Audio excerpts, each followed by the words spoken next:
do you have doubts or regrets about who you are today? Like, ano po yung mga nagawa mo para sa posisyon mo ngayon? Okay, para po sa akin is, masasabi ko is talagang tadhana po. Tadhana po yung naghatid po sa akin sa aking posisyon. Dalarin po yan sa pagdadasal.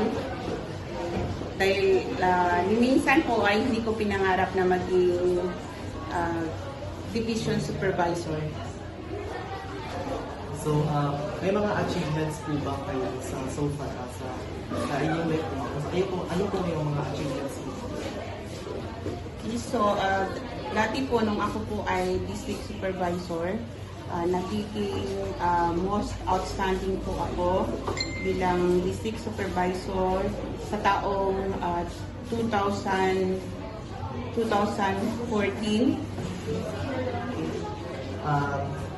CJ ka ba nun?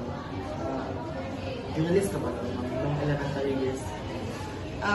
Yun na nga yung yun sana yung regrets ko. Dahil nung ako po ay nag-aaral sa elementarya, ay hindi ko po naranasan yung pagiging journalist. Hindi po ako naging campus journalist kasi yung school po namin ay hindi po yan ginagawa. So, the same sa sa pagiging nung ako'y sekundarya. At nung ako'y naging supervisor sa Pilipino ay talagang inaral ko po yung journalism.